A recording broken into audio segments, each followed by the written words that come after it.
नमस्कार दोस्तों, स्वागत है आपका आपके चैनल #एग्जाम मेट्रो में। आइए हम आज अपने संविधान की सीरीज के आगे के वीडियो को देखते हैं। आज हम भारत परिषद अधिनियम 1861, 1892 और 1909 इन 3 भारत परिषद अधिनियमों को देखेंगे। इसके आने वाले अगले वीडियो में हम जो है भारत शासन अधिनियम 1919, भारत शासन अधिनियम 1935 को देखेंगे और उसके बाद के वीडियो में हम संविधान के निर्माण को चालू करेंगे। तो हमारे जो इस वीडियो को समझना चाह रहे हैं, अगर उन्होंने हमारे इस संविधान की सीरीज के पिछले वीडियो को नहीं देखा है तो वो आज ही जाकर इस वीडियो को देखने के बाद में चैनल की प्लेलिस्ट में जाकर के इस सीरीज के पिछले वीडियो को देख लेंगे तो उनकी बेस और अच्छे से क्लियर हो जाएगा और पिछले एक्ट भी तैयार हो जाएंगे। कोई देर न करते हुए चालू करते हैं अपने आज के टॉपिक को। दरअसल 1858 में जो भारत शासन अधिनियम लागू हुआ था, उसके बाद में भारत की प्रजा जो है ब्रिटेन की महारानी की प्रजा हो गई थी। अर्थात भारत की प्रजा को जो है राजनीति में प्रत्यक्ष या अप्रत्यक्ष तौर पे जो है आगे लाने की बात की गई थी। तो 1861 में भारत परिषद अधिनियम आता है, उसमें कुछ सुधार करके भारतीयों को योगदान दिया जाता है।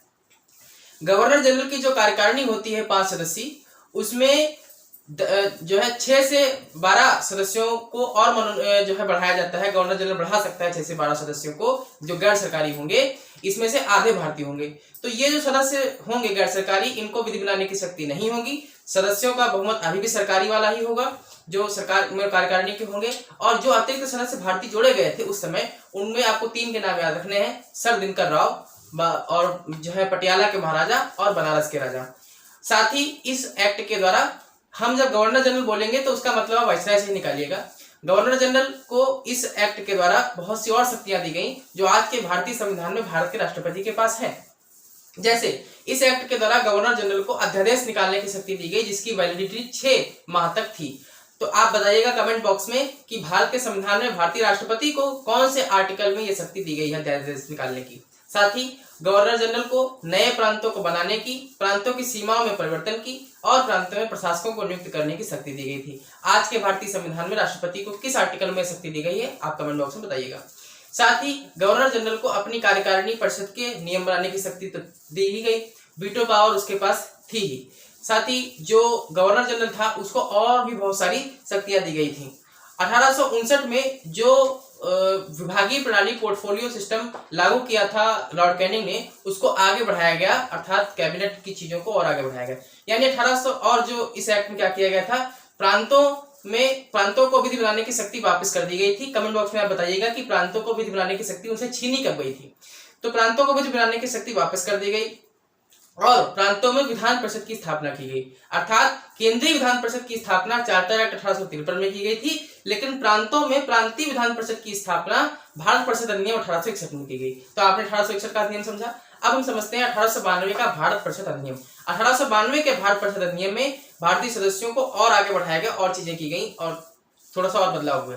जो केंद्रीय विधान परिषद थी और प्रांतीय विधान परिषद थी, उसमें सीटों की संख्या में बढ़ोतरी हुई। क्योंकि प्रांतों में अलग अलग सीटें होती थी, इसलिए हम केवल केंद्र की बात करेंगे।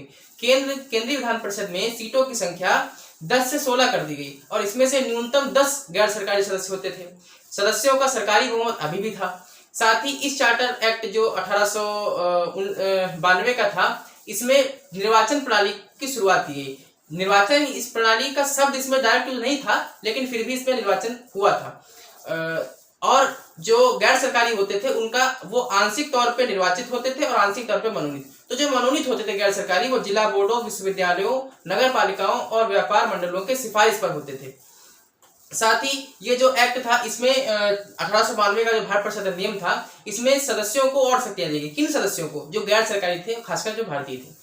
बजट पर बहस करने की शक्ति दी गई और प्रश्न पूछने की शक्ति दी गई, लेकिन इस प्रश्न का जवाब सरकार देगी या नहीं, ये सरकार इसके लिए बाध्य नहीं थी। पूरे प्रश्न पूछने अर्थात सप्लीमेंट्री क्वेश्चन पूछने की इसमें शक्ति नहीं थी। मताधिकार की शक्ति भी नहीं थी। सप्लीमेंट्री क्वेश्चन कौन से क्वेश्चन होते हैं कि अगर आपने मुझसे किसी सब्जेक्ट में कोई क्वेश्चन पूछा और उसी से रिलेटेड अगर आपने कोई और क्वेश्चन पूछ लिया तो वो पूरा प्रश्न हो जाता था।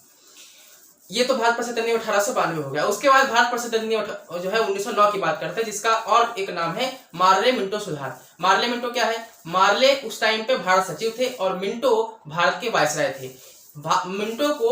लॉर्ड मिंटो को भारत के में सांप्रदायिकता के जनक कहा था। उसका कारण अभी हम देखेंगे, क्योंकि इसी एक्ट में सांप्रदायिक निर्वाचन, पृथक निर्वाचन प्रणाली चालू हुई थी। और इस भारत परिषद अधिनियम 1909 के द्वारा जो केंद्रीय विधान परिषद थी, प्रांतीय विधान परिषद थी, उसमें सीटों की संख्या बढ़ाई गई और ज्यादा। प्रांतों की बात नहीं करेंगे क्योंकि उनकी अलग अलग सीटों की संख्या थी। केंद्रीय विधान परिषद में सदस्यों की संख्या 16 से बढ़ाकर के 60 कर दी गई, जिसमें से आधे से ज्यादा सरकारी सदस्य, आधे से ज्यादा गैर सरकारी सदस्यों की बात की। सरकारी सदस्यों का बहुमत अभी भी था, अर्थात जो कार्यपालिका यानी कार्यकारिणी में थे। साथ ही इस भारत परिषद अधिनियम 1909 के द्वारा सदस्यों को पूरक प्रश्न पूछने की शक्ति दे दी गई, जो पिछले एक्ट में नहीं थी। और जो बजट था उस पर बहस करने की शक्ति थी ही, प्रश्न पूछने की शक्ति थी ही, पूरक प्रश्न पूछने की शक्ति दे दी गई और लोकहित के मामलों पर बहस करने की शक्ति दी गई। इस अधिनियम 1909 के द्वारा और भी कई सुधार किए गए, जैसे पृथक निर्वाचन प्रणाली की शुरुआत की गई, अर्थात सांप्रदायिक निर्वाचन प्रणाली की शुरुआत की गई। और 1909 के एक्ट में यह मुस्लिमों के लिए था, आगे आने वाले एक्ट में इसको और बढ़ाया जाएगा। फिलहाल 1909 के एक्ट में सांप्रदायिक निर्वाचन प्रणाली या पृथक निर्वाचन प्रणाली मुस्लिमों के लिए की गई थी। इसका मतलब क्या होता था, अर्थात किसी एक खास क्षेत्र में उस खास क्षेत्र को किसी एक खास समुदाय के लिए आरक्षित कर दिया जाएगा, अर्थात मुस्लिमों के लिए 1909 में, और उस सीट पर उसी समुदाय का व्यक्ति उम्मीदवार के तौर पर खड़ा होगा और उस सीट पर उसी खास कम्युनिटी के लोग उसको वोट करेंगे, भले ही उस जगह पे और कम्युनिटी के लोग रहते हों। तो ये मुस्लिमों के लिए चालू किया गया था 1909 के एक्ट में। साथ ही इस 1909 के एक्ट में जो गवर्नर जनरल की कार्यकारिणी जो परिषद थी, इसके पहले के जो एक्ट होते थे उसमें भारतीयों को योगदान तो दिया जा रहा था, लेकिन इस एक्ट में गवर्नर जनरल की जो कार्यकारिणी परिषद थी उसमें एक भारतीय को शामिल किया गया जिसका नाम था एसपी सिन्हा, और ये इनको लॉर्ड की उपाधि भी दी गई थी। तो ये पहले कार्यकारिणी में शामिल होने वाले भारतीय सदस्य थे। साथ ही ब्रिटेन में जो भारत परिषद थी उसमें भी 2 भारतीयों को शामिल किया गया, नाम आप याद रखिएगा, एक केसी गुप्ता थे और एक सैयद हुसैन बिलग्रामी। तो जो भारत परिषद थी उसमें भी 2 भारतीयों को जो है जोड़ा गया। कौन से, एक तो केसी गुप्ता और एक दूसरे सैयद हुसैन बिलग्रामी। तो हमारे इस जो अगला वीडियो आएगा उसमें हम 1919 के भारत शासन अधिनियम 1935 की बात करेंगे और उसके बाद हम आगे के वीडियो में संविधान के निर्माण की बात करेंगे। तो हमारे इस सीरीज को आप कितना समझ रहे हैं कमेंट बॉक्स में बताइएगा, कितना अच्छा लग रहा है ये भी बताइएगा। कोशिश करेंगे जल्दी ही आपको इन चीज़ों की PDF भी मिले। आप अगर इसके पहले के वीडियो नहीं देखे हैं तो उनको जाकर के हमारे चैनल की प्लेलिस्ट में देखिए और आप अपने संविधान को समझिए और अच्छे से समझिए, जितना मुझे हो सकता है मैं कोशिश करता हूँ। चैनल को सब्सक्राइब कीजिए, लाइक कीजिए, शेयर कीजिए, जितना हो सके आप इसको सब्सक्राइब करिए और अपने दोस्तों के साथ शेयर कीजिए। धन्यवाद।